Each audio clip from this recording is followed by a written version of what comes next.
ახალგაზრდებისთვის სამთვიანი უფასო სტაჟირების პროგრამა იწყება სახელწოდებით გახდი კულტურული მემკვიდრეობის ელჩი. პროექტს საქართველოს საპატრიარქოსთან არსებული ახალგაზრდული მოძრაობა დავითიანნი ახორციელებს. პროგრამა განკუთვნილია 18-დან 29 წლის ახალგაზრდებისთვის. ამ დროისთვის მასში მონაწილეობის მსურველთა რეგისტრაცია მიმდინარეობს.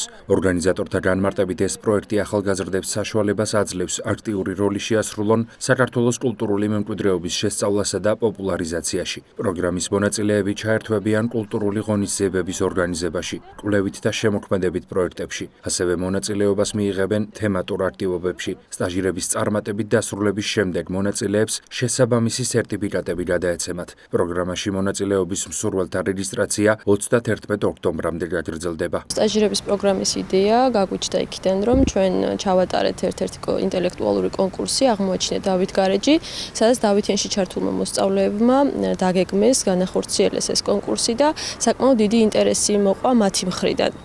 მივხვდით, რომ სწორედ კულტურული მემკვიდრეობის პოპულარიზაცია იყო ის საკითხი, რაც აინტერესებს ახალგაზრდებს და ამ მხრივ არ არის ძალიან ბევრი კონკურსი და არ ტარდება ძალიან ბევრი კონკურსი, ამიტომ ჩვენი საჭიროება დავინახეთ, რომ ჩართულიყავით ამ მიმართულებაში. პროგრამაში ჩართული ახალგაზრდები, რომლებიც ჩაერთვებიან სტაჟირების პროგრამაში, მიიღებენ ძალიან დიდ პრაქტიკულ გამოცდილებას. ვაპირებთ, რომ მივიღოთ 100-მდე ახალგაზრდა.